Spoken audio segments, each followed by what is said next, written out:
நம்முடைய செய்தியின் தலைப்பு பிலிப்பியர் 2ஆம் அதிகாரம் 5ஆம் வசனம். அதை ஒருவர் வாசிக்கும்படி உங்களை அன்போடு கேட்கிறேன். இன்றைக்கு நம்முடைய தியானத்திற்கான வசனம், செய்தியின் தலைப்பு அல்ல, தியானத்திற்கான வசனம். வாசியுங்கள்.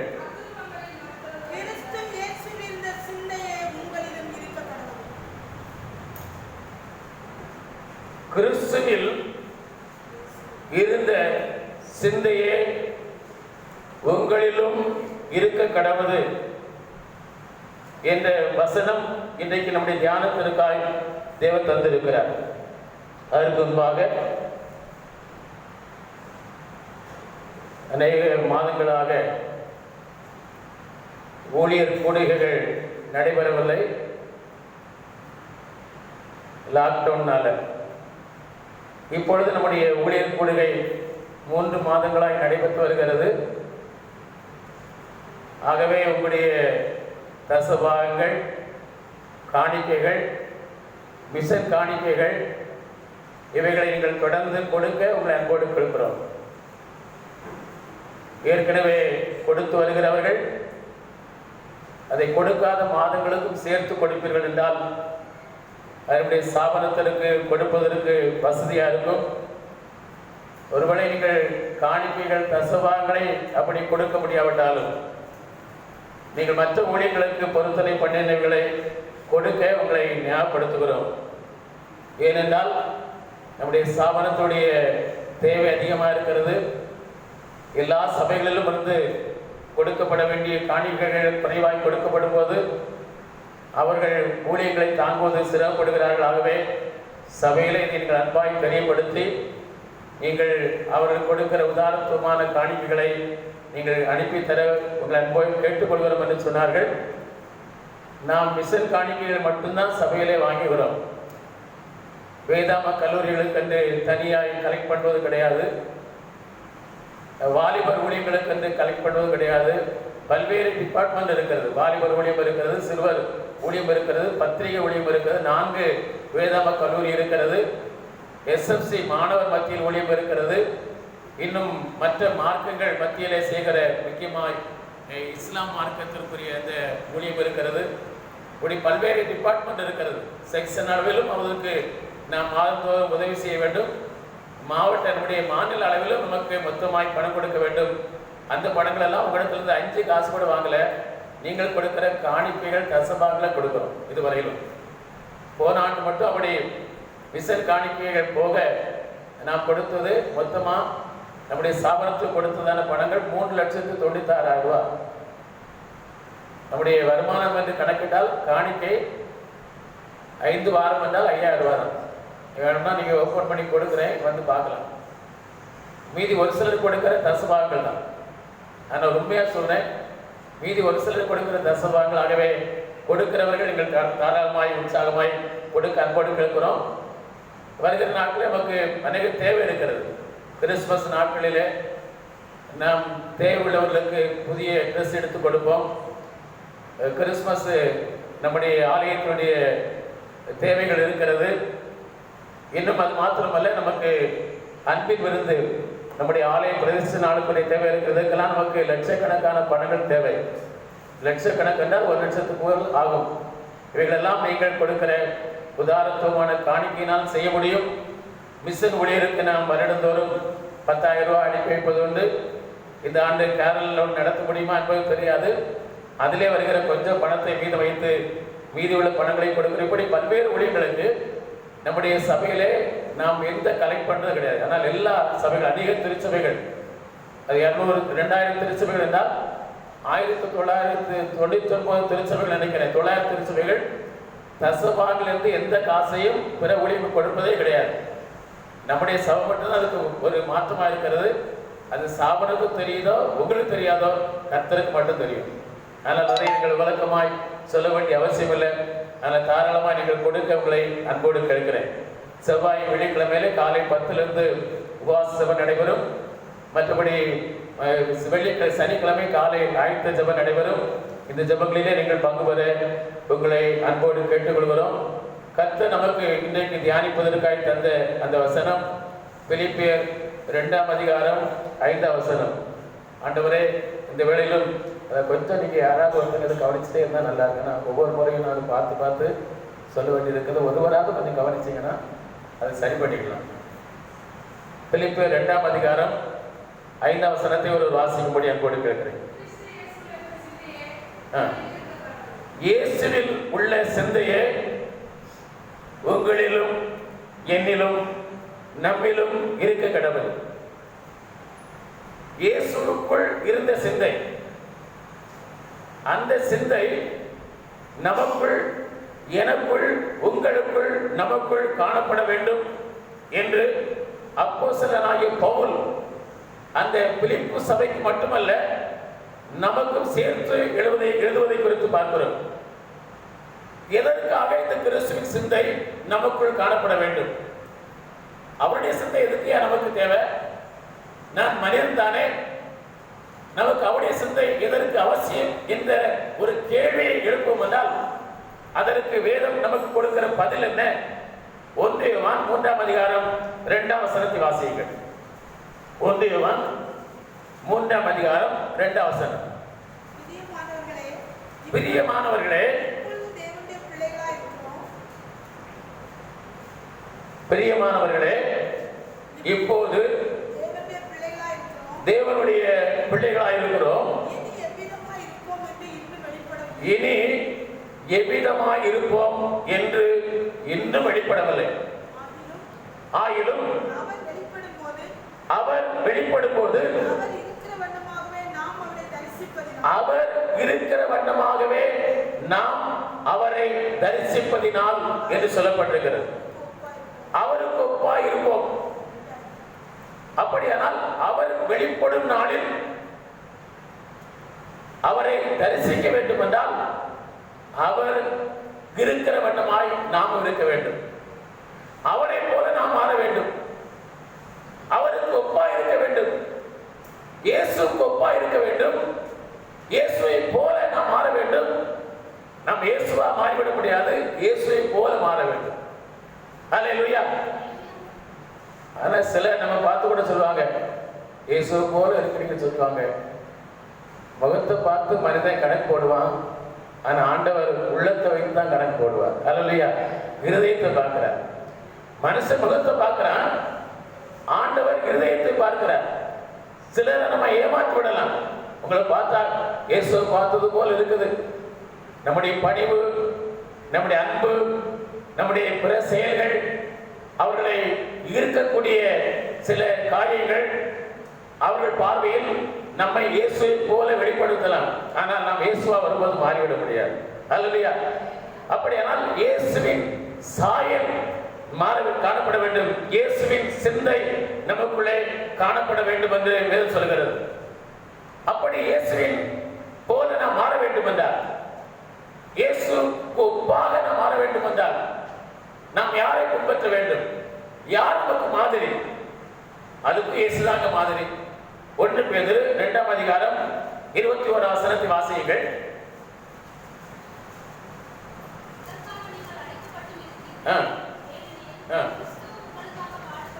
கிறிஸ்து உங்களுக்காய் பாடுபட்டு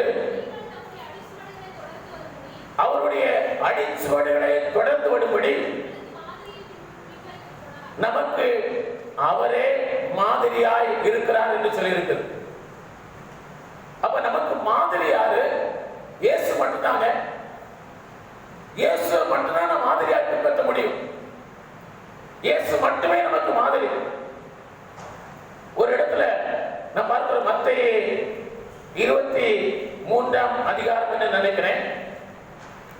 இயேசு அங்கே சொல்வார். 23-24 சொல்லப்பட்டதும் 1 அநேகர் மோசேயுடைய ஆசனத்திலே உட்கார்ந்து இருக்கிறார்கள். 23 மத்தேயு எத்தனை அதிகாரம்? 23 வாசிங்க. இயேசு ஜனங்களையும் தம்முடைய சீசர்களையும் பார்த்து, வேதபாரகரும் பரிசேயரும் மோசே செய்கிற ஊழியத்தை செய்து கொண்டிருக்கிறார்கள். ஆகையால் நீங்கள் கை கொள்ளும்படி அவர்கள் உங்களுக்கு சொல்கிற யாவையும் கை கொண்டு செய்யுங்கள். அவர்கள் செய்யும்படியோ செய்யாதிருங்கள் என்று நமக்கு சொல்லி இருக்கிறார். இங்க என்ன சொல்லப்படுகிறது? மோசே நின்று செய்கிற அந்த திருப்பணியை, கர்த்தருடைய பணியை, மோசே செய்ய வேண்டிய அந்த பணியை, மோசே கொண்டு செய்ய வேண்டிய அந்த பணியை அநேகர் அந்த பணியை செய்து கொண்டிருக்கிறார்கள். ஆகவே அவர்களை நீங்கள் பின்பற்றாதீர்கள், அவர்கள் செய்யும்படி நீங்கள் செய்யாதீர்கள். அவர்கள் மோசேயுடைய ஆசனத்தில் மோசே அந்த பணியை செய்ய வேண்டிய பணியை அவர்கள் செய்வதற்கு அவர்கள் தேவனால் தெரிந்து கொள்ளப்பட்டிருந்தாலும் நீங்கள் அவர்கள் உங்களுக்கு என்ன சொல்கிறாரோ அதை செய்யுங்கள். அவர்களை பின்பற்றாதுங்க, அவங்க சொல்றதை செய்யுங்க. எவ்வளவு ஆசீர்வாதமான வாழ்க்கை பாருங்க. அப்ப பின்பற்ற வேண்டியது இயேசுவை மட்டுமே மாதிரியாக பின்பற்ற வேண்டும். அல்லேலூயா. அது சொல்லியிருக்கிற ஏன் அவர்கள் செய்யும்படி செய்யாதீர்கள் என்று சொன்னால் அவர்கள் சொல்லுகிறார்கள், சொல்லி செய்யாதிருக்கிறார்கள். எனக்கு தெரிந்த ஒரு பிரபலமான ஒரு ஊழியர், அவரு சொல்ற சத்தியம் என்ன என்றால், நான் என் ஆதி சபை எனக்கு இதாங்க, இந்த சபையில நான் இருக்கிறேன், இதான் எனக்கு சபை, இதான் என் தாய் சபை, இதான் என்னுடைய தாய் திருச்சபை, இந்த சபையில நான் இருக்கிறேன் என்று சொல்லி அவர் பிரசங்கம் பண்ணுகிறார். ஆனால் அவருடைய அனுபவம் என்ன? அவருடைய அனுபவம் என்ன? அவர் அந்த சபையில் இருப்பார் என்றால் அந்த சபையில் இருக்கிற சில காரியங்களை சொல்ல வேண்டும். திருமுழுக்கு, குழந்தை ஸ்நானம் இருக்கிற திருச்சபையில் இருக்கிற அங்கத்தினர் அவரா? அவர் இருக்கிறது அந்த திருச்சபையில் இருப்பாரா? ஆனா மற்ற ஜனங்களுக்கு போதிக்கிற போதை வித்தியாசமா இருக்குமா? நான் இந்த சபையில் தான் இருக்கிறேன், என்ன சபையில் இருக்கிறார்? திருமுழுக்கு, குழந்தை ஞானஸ்நானத்தை அங்கீகரிக்கிற சபையில், பரிசுத்த ஆவியின் அபிஷேகம், அந்நிய பாஷை என்பதற்கு அடையாளம் இல்லை என்கிற அந்த சபையில் இருக்கிறாரா? ஆனா அவர் பிரசங்கம் பண்ணுகிற காரியத்தெல்லாம் மக்கள் கேட்கணுமா? அந்த ஆண்டு சொல்லியிருக்கா பாருங்க, அவங்களை பின்பற்றார்கள், அவங்க சொல்றதெல்லாம் செய்யுங்க. ஏன்னா சொல்லியும் செய்யாத இருக்கிறார்கள். அப்படின்னா அவங்க என்ன செய்ய வேண்டும்? அவர்கள் ஊழியக்காரனை மனம் திரும்பு, அக்கிரமக்காரனை மனம் திரும்பு, பாவியை மனம் திரும்பு, விசுவாசியை மனம் திரும்பு, இப்படி பலவிதமான காரியங்கள் சொல்றாங்க. அவங்க திருச்சபையில் இருக்கிற அந்த குறைகளை சுட்டி காட்டுவதற்கு துணிச்சல் கிடையாது. நான் இந்த சபையில் அங்கத்தினராக இருக்கிறேன், உலகத்தெல்லாம் நீ மனம் திரும்ப வைக்கிறார், ஆனா ஓன் திருச்சபையில் இருக்கிற குறைகளை, சத்தியத்தை சுட்டி காட்டுவதற்கு தைரியம் கிடையாது. ஏன் தைரியம் கிடையாது தெரியுமா? யோவான் 9ஆம் அதிகாரத்தில் ஒரு காரியம் சொல்லி இருக்கிறது. ஒரு கட்டுப்பாடை எழுத வைத்திருந்தார்கள். என்ன கட்டுப்பாடு? எவனாயிலும் இயேசுவை தேவன் என்று ஏற்றுக்கொண்டால் அவனை திருச்சபைக்கு புறம்பாக்குவது என்கிற ஒரு கட்டுப்பாடு. அந்த கட்டுப்பாட்டில் தான் இயேசு ஒரு மனை குணமாக்குகிறார், ஒரு பிறவி குருடனை சுகமாக்குகிறார். அந்த பிறவி குருடன் எப்படி சுகமானான் என்று பெற்றோடத்தில் போய் கேட்கும் போது அவங்க பயந்து, எதுக்கு பயந்தாங்க? நம்மை சபைக்கு புறம்பாக்கி விடுவார்கள், நம்முடைய ஜனங்களை விட்டு புறம்பாக்கி விடுவார்கள் என்று பயந்து ஆண்டவர் செய்த காரியத்தை சொல்ல மறைத்து போனாங்க. ஆனால் அந்த பிறவி குருடனாக இருந்து பாறை பெற்ற அந்த மனிதன் என்ன சொன்னான்னு தெரியுமா? அவர் சொன்னா, அவர் அவளுக்கு உபதேசம் பண்ண ஆரம்பித்தார். அந்த அதிகாரத்தில் நீங்க நல்லா வாசிப்பா அவங்களுக்கு உபதேசம் பண்ணணும். அப்படி அவளுக்கு உபதேசம் பண்ணும்போது அவங்க அவளுக்கு சொன்ன காரியம் என்ன? அந்த உபதேசம் பண்ணும்போது சொல்லுறான், பிறவியிலே குருடனா இருந்த நீ எங்களுக்கு உபதேசம் பண்றியா என்று சொல்லி அவனை சபையை விட்டு புறம்பாக்கினார்கள் என்று சொல்லப்படுகிறது. அந்த வசனத்தை வாசிங்க. அதற்கு அந்த மனுஷன், அவரின் கண்கள் திறந்திருந்தும் அவர் எங்கே இருந்து வந்தவர் என்று நீங்கள் அறியாததற்கு ஆச்சரியமா இருக்குது. பாவிகளுக்கு தேவன் செவியொலிக்கிறது இல்லை என்று அறிந்திருக்கிறோம். ஒருவன் தேவபக்தியுள்ளவனாய் இருந்து அவருக்கு அந்த குறிப்பிட்ட வசனத்தை மட்டும் வாசிப்பதும்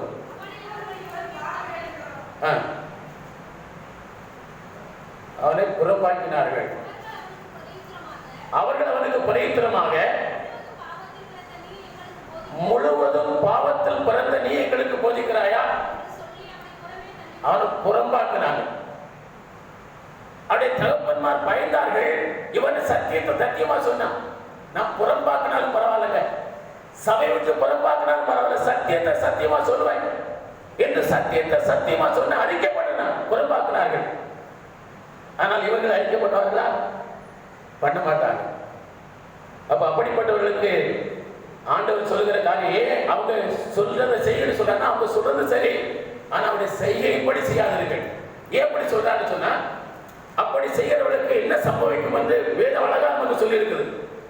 வெளிப்படுத்தல் 22ஆம் அதிகாரம் 18ஆம் 19ஆம் வசனத்தை நீங்கள் வாசிக்கும் போது அந்த சத்தியம் சொல்லப்பட்டிருக்கிறது. இந்த சத்தியத்தை வாசிங்க. இந்த புஸ்தகத்தில் இருக்கிற வசனங்களை கேட்கிற யாவருக்கும் சாட்சியா எச்சரிக்கிறது என்னவெனில், இவைகளில் எவையாகிலும் ஒன்றை கூட்டினால் இந்த புஸ்தகத்தில் இருக்கிற வாதைகளை அவனுக்கு கொடுப்பார். கூட்டினா இதுல ஒன்ன கூட்டினா கூட, இந்த பைபிள் சொல்லப்படுகிற சத்தியத்தை ஒன்ன கூட அதிகமா சொன்னா, கூடுதலா சொன்னா, இல்ல இப்படிதான் செய்யணும்னு சொல்லி கட்டாயப்படுத்தி இந்த பைபிள் சொல்லாத ஒரு சத்தியத்தை சொன்னா, இந்த பைபிள் சொல்லப்பட்ட வாதையெல்லாம் என்ன செய்வேன் மேல வரப்படும். அடுத்த வசனத்தை வாசிங்க. ஒருவன் இந்த தீர்க்க புஸ்தகத்தின் வசனத்திலிருந்து எதையாயிலும் எடுத்து போட்டால், மறைத்து வைத்து விட்டால், சொல்லாதிருப்பானால், இந்த சத்தியத்தை சத்தியத்தின்படி சொல்லாமல் மறைத்து வைப்பானால், எச்சரிக்காமல் இருப்பானால், அவன் அதற்கு உட்படுவானால் ஜீவ புஸ்தகத்திலிருந்தும் பரிசுத்த நகரத்திலிருந்தும் இந்த புஸ்தகத்தில் இடப்பட்டிருந்தும் அவன் பங்க தேவன் எடுத்து போடுவார். சத்தியத்தை சத்தியமா சொல்ல துணியணும். இதான் சத்தியம். அந்த சபையில இருந்து கொண்டிருந்தால் போதாது. ஒருவருடைய சத்தியத்தை சொல்வதனால் புறக்கணிக்கப்பட நிலை வரலாம், தனியாய் தள்ளப்பட நிலை வரலாம். அப்படியா இருந்தாலும் சத்தியத்துக்கு சத்தியமா இருக்கணும். ஒன்ன குறைச்சா கூட பைபிள் என்ன சொல்லுது? திருக்குறளுக்கு அது குழந்தை ஞானஸ்நானத்தை பைபிள் ஒத்துக்கொள்ள. நான் சொல்லேன், அந்த சபையில் தான் அங்கத்தினால இருக்கிறேன், அங்கதான் இருப்பேன். அந்த சபையா பரிசுத்தாவின் அபிஷேகத்தை ஏற்றுக்கொள்வதில்லை, அந்நியபாஷை ஏற்றுக்கொள்வதில்லை, அங்கதான் இருப்பேன். அப்படியானால் அந்த சபையில் உள்ளவர்களை சுட்டி காட்டுவதற்கு தைரியம் இல்லை, குறைகளை சுட்டி காட்ட தைரியம் இல்லை. ஆனா அவங்க சொல்ற காரியம் சொல்ல, ஆண்டு சொல்றார், மோசேயுடைய ஆசனத்தில் அநேகர் உட்கார்ந்து இருக்கிறாங்க, எல்லாரும் உட்கார்ந்து இருக்கிறாங்க. ஆனா அவர்கள் சொல்லுகிறதெல்லாம் நீங்க செய்ய, அவர்கள் செய்யும்படியோ நீங்கள் செய்யாதீர்கள். அப்ப இதில் மறைத்தார், இதை மறைத்தார். ஆண்டு சொல்றார், ஜீவ புஸ்தகத்துல வேற கிரிக்க போடுவேன். அது மாத்திரமல்ல, பரிசுத்த நகரத்தில் வந்து இடம் கிடைக்காது. இந்த புஸ்தகத்தில் சொல்லப்பட்டிருக்கிற எந்த பங்கனையும் கிடைக்க மாட்டான். ஒரு பிறவி குருடன் தான் தனித்து விடப்படிய சூழலில் இருந்தாலும் அவன் இயேசுவை மறுதலிக்கவில்லை. அல்லையா? சத்தியத்தை நாம் சொல்லும் போது, நீங்க தனித்து விடப்பட வேண்டிய சூழல் வந்தாலும் சத்தியத்தை சத்தியமாய் சொல்லும் போதுதான் கர்த்தர் ஜீவ புஸ்தகத்தில் இருக்கிற பெயரை வைத்திருப்பார். அது அழிக்கப்படுவதில்லை. பரிசுத்த நகரத்திற்குரிய பங்கை உங்களுக்கு தருவார். நீங்க பரிசுத்த நகரத்திற்கு சொல்ல முடியும். இந்த வேதத்தில் சொல்லப்பட்டிருக்கிற ஆசீர்வாதங்கள் நமக்கு உரித்தா இருக்கும். கேட்கலாம், ஐயா உங்களை விட அவங்க ஆசீர்வாதமாக இருக்கிறாங்க, இருந்துட்டு போட்டோம். உங்களை விட அவங்க நல்ல வசதியாக இருந்துட்டு போட்டோம். பைபிள் என்ன சொல்லுது அதான் பார்க்கணும். நமக்கு எதிரும் விஷயம் கிடையாது, விஷயம் நமக்கு அது கிடையாது. நான் சொல்றேன்னா, இயேசு கிறிஸ்துவின் இந்த சிந்தை நமக்குள்ளே காணப்பட வேண்டும் என்று பார்க்கிறோம். எதுக்காக இயேசு கிறிஸ்துவின் சிந்தை நமக்குள்ளே காணப்படணும்? அவர் வெளிப்படும் நாளிலே அவரை தரிசிப்பதற்கு அவருக்கு ஒப்பாய் நாம் இருக்க வேண்டும். அவர் இருக்கிறது போல இருக்கணும், அவர் வாழ்கிறது போல வாழணும். அப்படி நாம் வாழ வேண்டும். வாழ்வதுதான் நாம் அவரை தரிசிக்க முடியும், அவருடைய வழியில் எடுத்துக் கொள்ளப்பட முடியும், அவரை பார்க்க முடியும், அவருடைய பரிசுத்த நகரத்துக்குள் பிரவேசிக்க முடியும். ஜீவபுஸ்தகத்தினுடைய பெயர் வாசிக்கப்படும் போது தைரியமாக நிற்க முடியும். அன்பார்ந்த பிள்ளைகளே, ஆகவே நாம் இப்பொழுது தேவனுடைய பிள்ளைகளா இருக்கிறோம், நாம் தேவனுடைய பிள்ளைகளா இருக்கிறோம். ஆனால் இனி எப்படி இருப்போம் என்று சொல்லப்படவில்லை. ஆகிலும் அவர் வெளிப்படும் நாளிலே அவர் இருக்கிற வண்ணமாக அவருக்கு ஒப்பாய் நாம் அவரை தரிசிக்க வேண்டும். ஆகவேதான் அந்த இயேசுவின் சிந்தையை நாம் தரித்துக் கொள்ள வேண்டும். அல்லேலூயா. இயேசு கிறிஸ்துவின் அந்த சிந்தை உங்களுக்குள்ளும் எனக்குள்ளும் கர்த்தர் தருவாராக.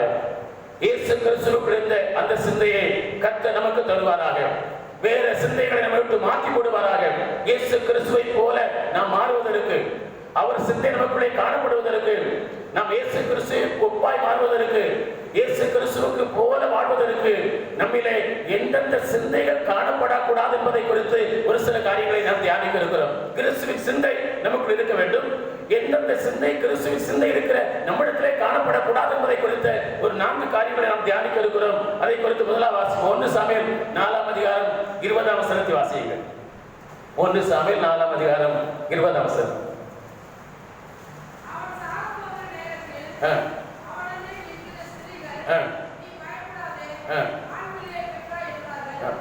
பெற்றார்கள், ஒன்றும் சொல்லவில்லை,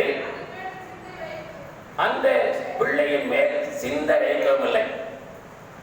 பினேகாசின் மனைவி ஆசாரியனாக ஏலியினுடைய மருமகள், அவளுக்கு பிரசவ நேரம் நெருங்குகிறது. பிரசவம் பார்க்கிற ஸ்திரீகள் பக்கத்தில் நின்று கொண்டிருக்கிறார்கள். பிரசவம் பார்க்கிற ஸ்திரீகள் சொல்கிறார்கள், பயப்படாதே, நீ ஒரு ஆண் பிள்ளையை ஆண்களை பெற்றிருக்கிறாய் என்று சொன்னபோது அவள் அதற்கு பதிலே சொல்லவில்லை. அது மாத்திரமல்ல, அது மேல் சிந்தை வைக்கவில்லை என்று சொல்லியிருக்கிறது.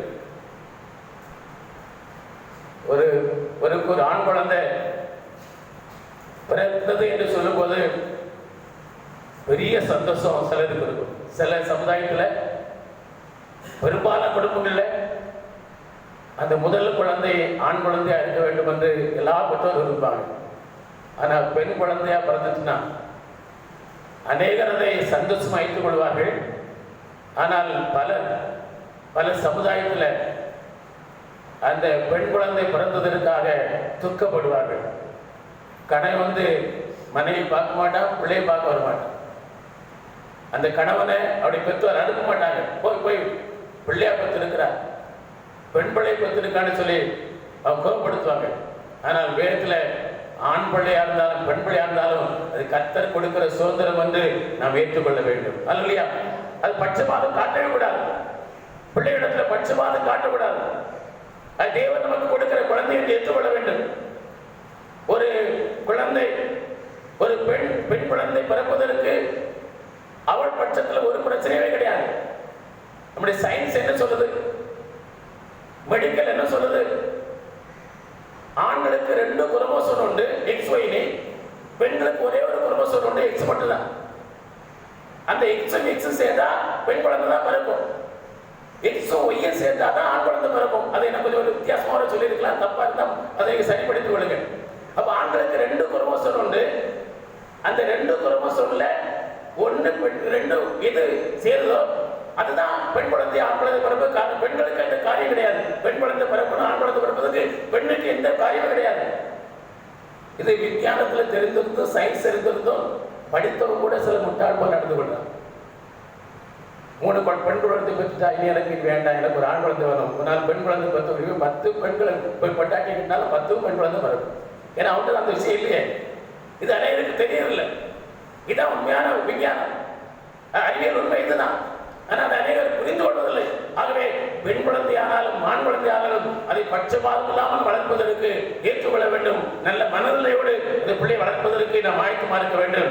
அன்பான பிள்ளை, அவளுக்கு ஒரு ஆண் குழந்தைங்கிற அந்த செய்தியோட சந்தோஷப்படுத்தவில்லை, அது மேலே அவள் மனதை வைக்கவில்லை என்று சொல்லி பார்க்கிறோம். நாம் கற்றுக்கொள்ள வேண்டிய ஒரு சத்தியம் இருக்கிறது. என்னவென்று சொன்னால், தேவனுக்கு மேலாக தேவன் கொடுக்கிற எந்த நன்மை மேலும் நாம் அதிக அன்பை வைக்கக்கூடாது. அல்லேலூயா. தேவன் நமக்கு கொடுக்கிற எல்லா இவைகளும் நமக்கு ஆசீர்வாதம் தான். பிள்ளைகளும் கர்த்தர் நமக்கு கொடுக்கிற ஈவுதான்.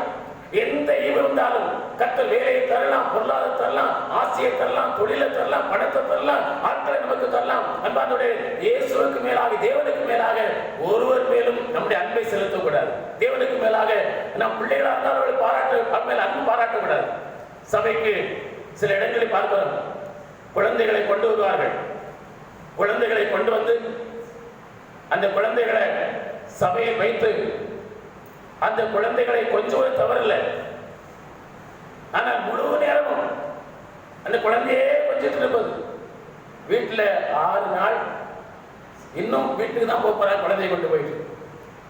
அப்போ பார்க்க மொத்தம் 7 நாள்ல ஒரு 2 மணி நேரம் அல்ல 1.5 மணி நேரம் ஆலயத்துக்கு வரும். அந்த 1.5 மணி நேரமும் ஆலயத்துக்கு வந்த ஒருபாடு ஆலயத்தில் இருக்கிற காரியத்தில் ஈடுபடாம, ஆராதனை ஈடுபடாமல், சபை பாடல்ல ஈடுபடாம, துதிக்கிறதுல ஈடுபடாம, ஜபத்தில் ஈடுபடாம, கர்த்தருடைய வசனத்தை கேட்பதில் ஈடுபடாம நம்ம என்ன சொல்றோம், பிள்ளைகளோடு கழித்து கொண்டிருக்கிறோம். சிலருக்கு பிள்ளைகளை விட செல்போன் தான் பிள்ளைகள். சபைக்கு வந்தாலும் செல்போன்ல நோண்டிட்டே இருக்கிறது, மெசேஜ் கொடுக்குறது, அதை கொடுக்குறது, இதை கொடுக்குறது. நம்முடைய சபையில் அப்படி இல்லாமல் கத்து செய்யறதுக்கா நன்றி. இன்னைக்கு ஒருவேளை என்னன்னா நம்மளுக்கு ஒரு பார்க்குறாங்க, ஒருவேளை கூட்டமாக இருந்தால் நடக்குமா நம்மளுக்கு தெரியாது. கர்த்தருக்கு ஸ்தோத்திரம். பாருங்கள், இப்படி நாம் தேவனை விட, தேவனுடைய காரியங்களை விட எதற்கும் மேலான இடத்தை கொடுக்க கூடாது என்பதை தான் இது காண்பிக்கிறது. பாருங்கள், ஆபிரகாம் பார்க்கிறோம், இவர் தன்னுடைய அருமையை சிந்த வைக்கவில்லையா. அந்நாளை குறித்து வைத்து வாசிக்கிறோம். 1 சாமுவேல் 1ஆம் அதிகாரம் 24-25 வசனத்துல அன்னாள் ஆண்டவரிடத்தில் ஒரு பொருத்தனை பண்றார்.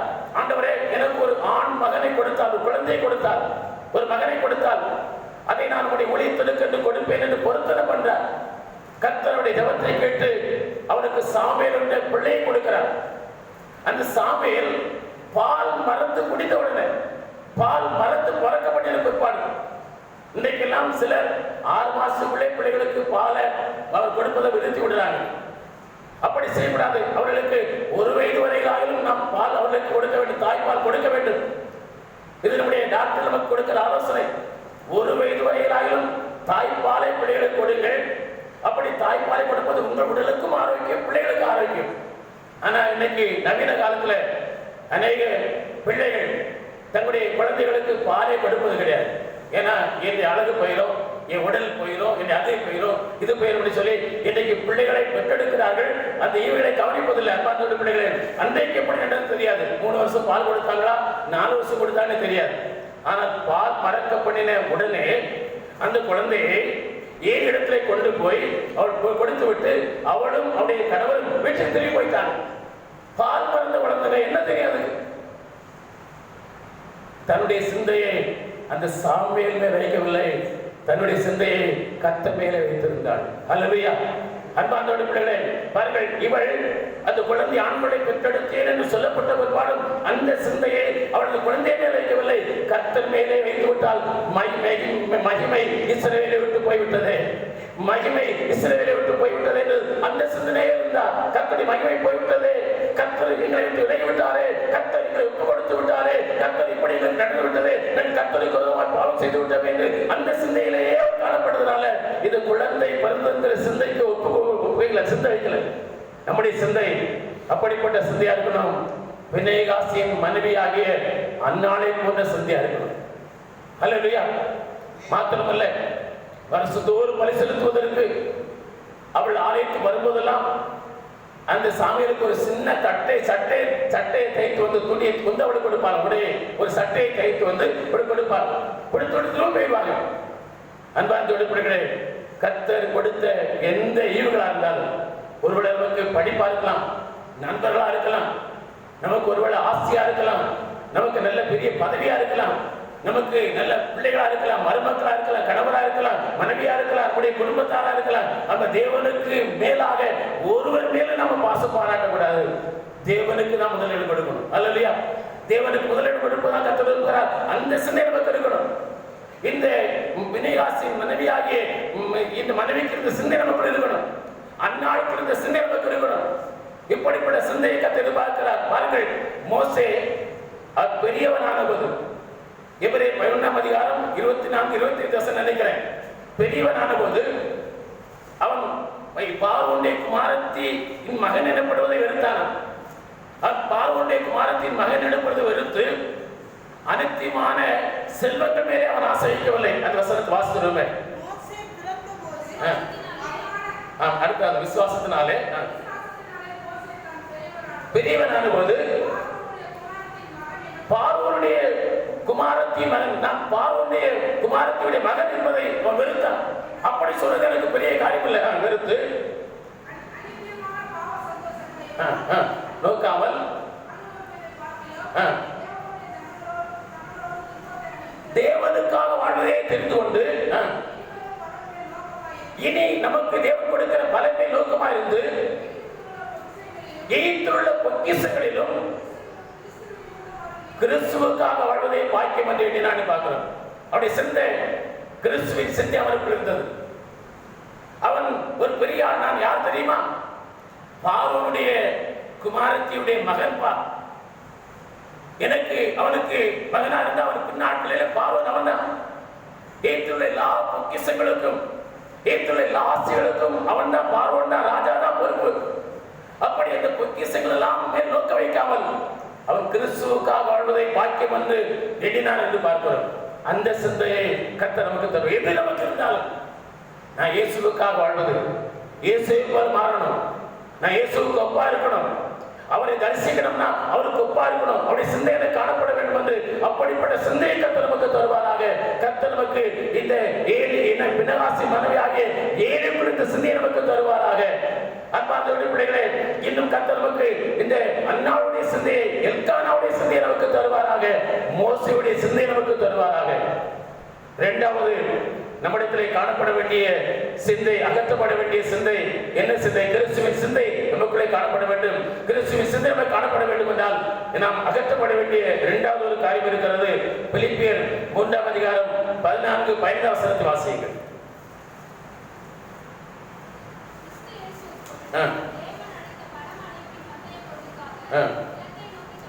தொடர்கிறேன். ஆகையால் தேறினவர்கள் யாவரும் இந்த சிந்தையா இருக்க கடவுள். பரமழைப்பின் பந்தய பொருளுக்காக தேறினவர்களாகவும் இலக்கை நோக்கி தொடரும். பரம அழைப்பின் பந்தய பொருள் தான் என்னுடைய இலக்கு. அதை நான் பெற்றுக்கொள்ள வேண்டும், அது அடைய வேண்டும் என்பதுதான் நம்முடைய சிந்தையா இருக்கணும். வேற சிந்தை நமக்கு இருக்கக்கூடாது. அப்படி தேறினவர்கள் இந்த சிந்தையா இருக்க கடவீர்கள். அடுத்து வாசிங்க. எந்த காரியத்திலாகவும் நீங்கள் வேற சிந்தையா இருந்தால் தேவன் நமக்கு வெளிப்படும். ஆண்டவரே, எந்த காரியத்திலும் வேற சிந்தை எனக்கு இருந்தால் அதை எனக்கு வெளிப்படுத்தி கொடுக்கும். ஆண்டவரே, என்னுடைய வாழ்க்கை நான் தேறினவனா இருக்கணும். அந்த பரம அழைப்பின் பந்தய பொருள் அடையணும். என்னுடைய இலக்கா இருக்கணும், லட்சியமா இருக்கணும், அதான் விருப்பமா இருக்கணும். அதை நோக்கி நான் ஓடணும். வேற சிந்தை எனக்கு வரக்கூடாது. ஆண்டவரே, வேற சிந்தை எனக்கு வெளிப்படுத்தி கொடுக்கும் என்று நாம் கேட்க வேண்டும். நம்முடைய சிந்தை இயேசுவை போல மாற வேண்டும், அவரை போல மாற வேண்டும், அவருக்கு ஒப்பாய் மாற வேண்டும், அவர் இருக்கிற வண்ணமாய் மாற வேண்டும் என்பது நாம் அருள் பார்க்க வேண்டும். அந்த சிந்தை இருக்க வேண்டும். வேற சிந்தை நமக்கு இருக்கவே கூடாது. 2 தீமோத்தேயு 4ஆம் அதிகாரம் 7-8 வசனத்துல அப்போஸ்தலனாகிய பவுல் சொல்கிறான், நல்ல போராட்டத்தை போராடினேன், விசுவாசத்தை காத்துக்கொண்டேன், இது முதல் நீதியின் கிரீடம் எனக்கு வைக்கப்பட்டிருக்கிறது, நீதியுள்ள நியாயாதிபதியாக அவர் அந்நாளிலே எனக்கு தந்தருள்வார். நீதியுள்ள நியாயாதிபதி சீக்கிரம் வரப்போகிறார். வருகிற நாளிலே, அந்நாளிலே அது எனக்கு தந்தருள்வார். அது மாத்திரமல்ல, அவருடைய பிரசன்னமாக்குதலை விரும்புகிற யாவருக்கும் அவர் தருவார். அல்லையா? அவருடைய பிரசன்னமாக்குதலை நாம் எதிர்பார்த்து கொண்டிருக்கிறோம். கர்த்தர் சீக்கிரமாய் பிரசன்னமாவார். கர்த்தர் சீக்கிரமாய் இந்த பூமிக்கு வருவார். அவர் வரப்போகிறார். அப்படி வருகையிலே நான் எடுத்துக்கொள்ளப்பட வேண்டும். அவர் முகமுகமாய் பார்க்க வேண்டும், அவரை தரிசிக்க வேண்டும், அவருக்குமாய் இருக்க வேண்டும். அதுக்கு நான் என்ன செய்ய வேண்டும்? கிறிஸ்துவின் சிந்தை இருக்க வேண்டும். அவருக்கு ஒப்பாய் நான் காணப்பட வேண்டும், அவரை போல் நான் காணப்பட வேண்டும், அவரை போல் வாழ வேண்டும் என்கிற அந்த சிந்தை நமக்குள்ளே காணப்பட வேண்டும். அப்படிப்பட்ட அந்த சிந்தையோடு இருக்கிற எல்லாருக்கும் அந்த பரிசு பொருள் கிடைக்கும் என்று சொல்கிறார். இன்னும் 1 கொரிந்தியர் 9ஆம் அதிகாரம் 25-26 வசனத்திலே பந்த சாலை ஓடுகிறவர்கள் எல்லாரும் ஓடுகிறார்கள், ஆகிலும் ஒருவனே பந்தய பொருளை பெற்றுக்கொள்வான் என்று அறியீர்களா? நீங்கள் பெற்றுக்கொள்ள தொண்டராக ஓடுங்கள் என்று சொல்கிறார். அந்த வசனத்தை வாசிங்க. எல்லாருக்கும் இச்சை அடக்கமா இருக்கிறார்கள், அவர்கள் அழிவுள்ள கிரீடத்தை பெறும்படிக்கு அப்படி செய்கிறார்கள். அழிவில்லாத கிரீடத்தை நாம் பெற வேண்டும் என்றால் எல்லாவற்றிலும் இச்சை அடக்கம் இருக்கணும். இந்த உலகம் நம்மை இழுக்கக்கூடாது. உலகத்தின் இச்சைகளுக்கு நாம் அடிமையாக விடக்கூடாது. மாம்சத்தின் இச்சைகளுக்கு அடிமையாக விடக்கூடாது. நம்ம கிறிஸ்துவின் சிந்தை இருக்க வேண்டும். கிறிஸ்துவுக்கு இந்த சிந்தை என்ன? நாம் இயேசுக்கு சொல்கிறார், பிதாவுக்கு பிரியமானதே எப்போது செய்ய வேண்டும் என்ற சிந்தை அவருக்கு இருந்தது. பிதாவுக்கு சித்தமானதே செய்ய வேண்டும் என்ற சிந்தை அவருக்கு இருந்தது. தேவன் அவரை தனியே விடவில்லை என்று சொல்லி இருக்கிறது. அப்படி அப்படியானால் உங்கள் சிந்தை என் சிந்தை எப்படி இருக்க வேண்டும் என்றால் தேவனுக்கு பிரியமானதை செய்ய வேண்டும் என்ற சிந்தை உள்ளவர்களாக நாம் காணப்பட வேண்டும். வேறே சிந்தை நமக்கு இருக்கக்கூடாது. எல்லாவற்றிலும் இச்சை அடக்கப்படமா இருக்க வேண்டும். ஒரு ஆசையை அடக்கணும். பலவிதமான ஆசைகள் நமக்கு ஒரு மாம்சம் சில ஆசையை கொண்டு வரும். உலகத்தில் சில ஆசைகள் வரும். அந்த ஆசைகள் எல்லாம் கிறிஸ்துவுக்காய் அடக்கி போட்டுவிட்டு அந்த ஆசைகளை தள்ளிவிட்டு நாம் நம்முடைய லட்சியத்தை பெறுவதற்கு லட்சிய அடைவதற்கு அதை நோக்கி நம்மோட கற்றுக்கொள்ள வேண்டும். 1 தீமோத்தேயு 1:18 20 வசனத்தில் அப்போஸ்தலனாகிய பவுல் தீமோத்தேயுவுக்கு சொல்கிறார், நல்ல போராட்டத்தை போராடு, விசுவாசத்தை காத்துக்கொள், நல் மனசாட்சி உடையவனாக. நீ விசுவாசத்தை காத்துக்கொள், நல் மனசாட்சி உடையவனாக. சிலர் நல் மனசாட்சியை தள்ளிவிட்டு விசுவாசமாகிய கப்பலை சேதப்படுத்தினார்கள். சிலர் இந்த நல் மனசாட்சியை விட்டுவிட்டு இந்த கிறிஸ்துவின் சிந்தை விட்டு விட்டதுனால, உலக சிந்தைக்கு தங்களை ஆட்படுத்தினால, இச்சைகளுக்கு அடிமையானதுனால அவர் விசுவாச கப்பலை விசுவாச வாழ்க்கையை சேதப்படுத்திக் கொண்டார்கள் என்று சொல்கிறார். நம்முடைய விசுவாச வாழ்க்கை சேதப்படக்கூடாது, விசுவாச வாழ்க்கை சேதப்படாது இருக்க வேண்டும் என்று சொன்னால் நாம் கிறிஸ்துவின் சிந்தை உடையவர்களாய் காணப்பட வேண்டும். வேறு சிந்தைகளுக்கு இடம் கொடுக்கவே கூடாது. உலக சிந்தைகள் நமக்கு வரும். உலக சிந்தைகளுக்கு இடம் கொடுக்காதபடி, மாம்ச சிந்தைகளுக்கு இடம் கொடுக்காதபடி, உலக இச்சைகளுக்கு மாம்ச இச்சைகளுக்கு இடம் கொடுக்காதபடி நாம் அந்த பந்தய பொருளை பெறுகிறவன் எப்படி எல்லாவற்றையும் இச்சை எடுக்கமா இருப்பார்களோ இச்சை எடுக்கப்படவர்களாக நாம் ஓடுவதற்கு கர்த்தர் நமக்கு பலம் தருவாராக. மூன்றாவது ஒரு காரியம் சொல்லுகிறது. ரோமர் 8:6 வசனத்தை வாசியுங்கள். ரோமர் 8:6 மாம்ச சிந்தை மரணம், ஆவியின் சிந்தையோ ஜீவனும் சமாதானமும். மாம்ச சிந்தை நமக்கு இருக்கக்கூடாது. தேவனுடைய பிள்ளைகளை கிறிஸ்துவின் சிந்தை நமக்கு காணப்பட வேண்டும் என்றால் மாம்ச சிந்தை ஒழியணும். மாம்ச சிந்தை அது மரணத்தை கொண்டு வரும், அது அழிவை கொண்டு வரும், அது கேட்டை கொண்டு வரும். ஆனால் ஆவியின் சிந்தையோ நமக்கு சமாதானத்தை கொண்டு வரும். அது நமக்கு ஜீவனா இருக்கும், உயிரா இருக்கும், நமக்கு பலனா இருக்கும் என்று சொல்லி பார்க்கிறோம். மாம்ச சிந்தை எப்படி விளக்குவது? ஒரு காரியத்தை எல்லாரும் ஒரே விதமாய் பார்க்கும்போது ஒருவர் மட்டும் வேறு விதமாய் யோசிப்பார்கள். அதான் மாம்ச சிந்தை. உதாரணமாக சபையிலே ஒரு குடும்பம் கஷ்டப்படுகிறது வைத்துக் கொள்வோம். பார்வைக்கு ஒருவேளை தெரியாம இருக்கலாம். அவங்களை விட கஷ்டப்படுகிறவங்க இருக்குங்கிற எண்ணம் நமக்கு வரலாம். அவங்க அளவுக்கு இவங்க மற்றவங்களை பார்க்கும்போது ஒப்பிடும் போது அவர்கள் கஷ்டப்பட மாட்டார்கள் என்று சொல்லலாம். ஆனா உண்மையை பார்த்தா அவங்க நிலைக்கு இல்லாதவங்க கூட எப்படியோ வாழ்க்கை ஓட்டிடுவாங்க. கஞ்சி குடிச்சு அதை குடிச்சு ஏதோ போட்டு வாங்கி போட்டிடுவாங்க. ஆனா அந்த மக்கள் பார்ப்பதற்கு கஷ்டப்படுவாங்க, தெரியாது. இப்படி ஒரு குறிப்பிட்ட ஒருவர் குடும்பம் கஷ்டப்படுவதை வைத்துக் கொள்ளுங்கள். அவளுக்கு ஏதாவது உதவி செய்ய வேண்டும் என்று சொல்லி சபையில ஒரு அறிவிப்பு கொடுக்கும் போது அதுல 97% பேர் அதை புரிந்து கொண்டு அதுக்கு ஓகே சொல்லி தங்களால் இயன்றதை கொடுக்குறாங்க, இல்லை சும்மா உட்கார்ந்துறாங்க. ஆனால் ஒரு 3% பேர் என்ன சொன்னாங்க, ஏன் அவங்களோட கஷ்டப்பட்டவங்க இல்லையோ, ஏன் அவங்களுக்கு மட்டும் கொடுக்கலாமோ? இதுதான் மாம்ச சிந்தை. இதுதான் மாம்ச சிந்தை. 97% பேர் அவளுக்கு உதவி செய்யலாம், அல்லது அமைதியா இருந்து விட்டு கொடுக்கிறாரோ கொடுக்கவில்லையோ அமைதியா இருக்கிறாங்க. ஆனா 3% பேர் ஏன் அவங்களுக்கு இது கொடுக்கணும்? ஏன் அவங்களுக்கு கஷ்டப்பட்டவங்க இல்லையா? அவங்களுக்கு பாஸ்டிங் என்ன செய்யறாரு, ஏன் இது கொடுக்கணும்? இப்படி உள்ள சிந்தை தான் மாம்ச சிந்தை. அன்பார்ந்தவர்களே, இப்படிப்பட்ட மாம்ச சிந்தை நமக்கு இருக்கக்கூடாது. சபையில் ஒரு காரியம் என்றால் அதை குறித்து புறங்கூறுவது, அதை குறித்து விரோதமாய் பேசுவது, அது இப்படி மாம்சத்துக்கு அடையாளமா இருக்கிறது. அன்பான தேவனுடைய பிள்ளைகளே, நம்முடைய வாழ்க்கையிலே நாம் பணி செய்கிற இடங்களிலும் இது மாம்சத்துக்கு இடம் கொடுக்கக்கூடாது. நாம் பணி செய்கிற இடங்கள் இருக்கிறது, நான் வேலை பார்க்கிற இடங்கள் இருக்கிறது, நான் வேலை பார்க்கிற அரசு அலுவலகங்கள் இருக்கிறது, நமக்கு மேலே இருக்கிறார்கள் கீழே இருக்கிறார்கள், அங்கேயும் இந்த மாம்சத்தை இருக்கக்கூடாது. ஆவின் சிந்தையோடு ஒன்பதை அணுகணும். அப்ப நம்முடைய குடும்பங்களிலே ஒரு பிரச்சனை என்றால் அதை மாம்ச சிந்தையோடு நாம் அணுகக்கூடாது, ஆவின் சிந்தையோடு அணுகணும். நம்முடைய சபையிலே ஒரு குறிப்பிட்ட காரியம் என்றால் அது மாம்ச சிந்தை கிடம் கொடுக்காது, ஆவின் சிந்தை கிடம் கொடுக்க வேண்டும். மாம்ச சிந்தை அது நமக்கு அழிவை கொண்டு வரும், ஆசீர்வாதத்தை கொண்டு வராது, நஷ்டத்தை கொண்டு வரும், அது கேட்டு கொண்டு வரும். ஆவியின் சிந்தையோ அது ஜீவனா இருக்கும், அல்லையா, அதான் உயிரா இருக்கும், அது உங்களுக்கு சமாதானத்தை கொண்டு வரும். ஆகவே இடத்திலே காணப்படக்கூடாது இந்த மாம்சத்தை நமக்கு இருக்குமானால் இந்த மாம்சத்தை கிடை கொடுக்காதபடி, ஆண்டவரே எனக்கு இந்த மாம்சத்தை கிடை கொடுக்காதபடி ஆவியின் சிந்தை உண்டாயிருக்கும்படிக்கு எனக்கு கிருபை தாரும் என்று கேட்க வேண்டும். கடைசியாய் இன்னொரு காரியம் சொல்கிறேன். ரோமர் 11ஆம் அதிகாரம் 20ஆம் வசனத்தை வாசியுங்கள்.